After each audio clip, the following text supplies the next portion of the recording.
Estas son algunas de las actividades en las que participó el representante César Lorduy en esta semana que termina.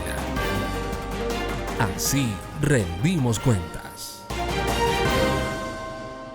Esta semana en Comisión Primera se realizaron 2 debates de control político, uno de ellos sobre el acceso, adquisición y distribución de vacunas y medicamentos para el COVID-19. Lorduy expresó: En Comisión Primera participamos en un debate con varios ministros del Gobierno Nacional con el objeto de conocer y proponer acciones sobre la vacuna para el COVID-19. Es cierto que se requieren acciones y recursos urgentes, pero no significa olvidar las voces de los expertos que nos informan que el comportamiento del virus y las proyecciones epidemiológicas consecuentes continúan siendo altamente inciertas, de tal forma que resulta imposible prever con precisión muchas de las acciones que se requieren para enfrentar el desafío de la pandemia y por tanto proteger la vida de los colombianos. El segundo debate de control político se realizó con el fin de dar respuesta al cuestionario sobre el decreto 540 de 2020 en el marco del estado de emergencia económica, social y ecológica conforme a las competencias y a la información que posea el Ministerio de Tecnologías de la Información y las Comunicaciones. El congresista expresó: En la Comisión Primera de la Cámara, durante el debate sobre el servicio de Internet en Colombia, manifestamos nuestro apoyo a los esfuerzos y hechos concretos anunciados por la ministra de Tecnologías de la Información y las Comunicaciones, Karen Abudinen, quien nos informó sobre la apertura del proceso contractual que permitirá llevar a cabo el proyecto de conectividad rural más ambicioso en la historia de Colombia, que garantizará que hasta 10.000 comunidades rurales puedan acceder gratuitamente al servicio de Internet inalámbrico Wi-Fi, beneficiando a más de 1.300.000 estudiantes y a las comunidades aledañas a esos centros o puntos digitales gracias a la cobertura de hasta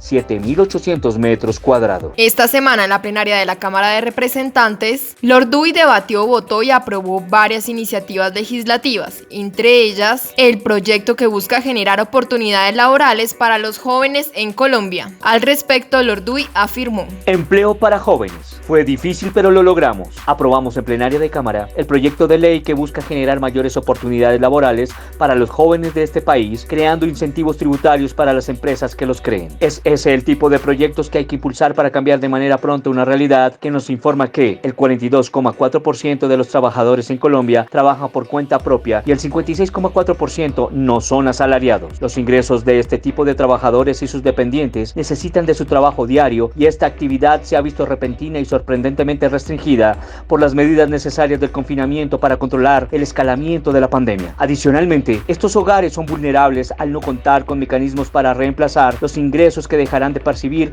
por causa de las medidas sanitarias. A lo anterior, súmese que más de 4,2 millones de compatriotas perdieron su puesto de trabajo en junio en comparación con el mismo mes del año pasado. Además, Lorduy realizó una constancia afirmando que en la plenaria de la Cámara de Representantes solicitamos que el proyecto de ley sobre borrón y cuenta nueva, aprobado desde el pasado 11 de junio por el Congreso, sea enviado de manera inmediata a la Corte Constitucional para su revisión por ser ley estatutaria. Nuestras voces fueron escuchadas y desde el 12 de agosto el proyecto de borrón y cuenta nueva se encuentra en manos de la Corte Constitucional para su revisión. Ojalá pronto tengamos unos resultados concretos para que la gente recupere su vida crediticia. Por otra parte, el congresista fue uno de los encargados como coordinador de dar a conocer el informe de la segunda declaratoria de emergencia económica en Colombia, contemplada en el decreto 637 del 6 de mayo de 2020. En la presentación del informe por la declaratoria de la segunda emergencia económica, social y ecológica por el COVID-19 en Colombia, el representante a la Cámara César Lorduy recalcó a la plenaria que el Congreso de la República tiene la obligación, con base en el artículo 215 de la Constitución Nacional, de respetar unas reglas para evaluar los informes en términos de conveniencia y oportunidad. Con respecto al mismo, Lorduy recordó que la emergencia no es un hecho planeado y por tanto nadie podía prever y menos prepararse para atenderla. Injusto cualquier señalamiento sobre la falta de previsión de los hechos sobrevinientes e imprevisibles. Por eso Lorduy aseguró: seguramente sobre algunas medidas algunos recomendarán prorrogarlas, otros asumirlas como legislación permanente y varias serán objeto de modificación una vez pasen los estados de emergencia, pero nada le quita los méritos de conveniencia y oportunidad a todas y cada una de las medidas dictadas en esta segunda emergencia económica. Lorduy también presentó una constancia con el fin de dar a conocer que con mensaje de urgencia se ha presentado un proyecto por el cual se pretende establece regular la organización y el funcionamiento del Sistema General de Regalías. Ante las comisiones quintas de Senado y Cámara, Lorduy presentó 60 proposiciones. El proyecto presentado afecta en muchos aspectos a los departamentos, concentra la toma de decisiones en Bogotá y no tiene en cuenta los intereses regionales, por lo cual se sugieren algunos cambios que ojalá se acojan por las comisiones quintas conjuntas, entre ellos, cambio en los fondos de financiación, en viabilización de proyectos, eliminación de secretarías técnicas de los OCAD regionales, eliminación de los OCAD municipales y departamentales y cambios en los OCAD de ciencia y tecnología son inaceptables. La eliminación de los OCAD regionales deja todo en manos del Poder Central y de Bogotá, quienes decidirán la viabilidad y aprobación de los proyectos para las regiones, lo que claramente genera congestión y demoras en la ejecución. Eliminar las secretarías técnicas no solo destruiría el empleo en las regiones, sino que también dificultará el acceso a los recursos para los departamentos más pequeños. En suma, todo en Bogotá y nada para las regiones. Lorduy afirmó que insistirá en las comisiones quintas de Senado y Cámara, ante las que ha radicado 60 proposiciones, y afirma que la bancada Caribe debe declararse en alerta roja. Además, ante la plenaria de la Cámara de Representantes se presentaron los candidatos aspirantes a defensor del pueblo para el periodo comprendido entre el 1 de septiembre de 2020 y el 31 de agosto de 2024. Los abogados Luis Andrés Fajardo, magistrado auxiliar de la Corte Constitucional, Miriam Martínez, directora de la Agencia Nacional de Tierras, y Carlos Camargo, actual director de la Federación Nacional de Departamentos. Por otra parte, se realizó un debate de control político en la plenaria de la Cámara de Representantes sobre los planes y estrategias para la negociación, obtención y distribución de la vacuna contra el COVID-19. Además, se realizó una sesión presencial para elegir al defensor del pueblo. Sin embargo, Lorduy criticó la sesión presencial, argumentando que mientras unos votaban en el salón elíptico, donde normalmente se realizan las sesiones, muchos congresistas como él esperaron casi 2 horas para poder ejercer su derecho a votar, por lo cual el congresista afirmó: Hoy hemos inaugurado en Colombia una nueva modalidad para sesionar en el Congreso. Las he llamado sesiones remotas presenciales. Remotas porque no estábamos en el salón elíptico, sino en 5 salones remotos. Y presenciales porque sin hacer nada, esperamos horas y horas para ir al salón elíptico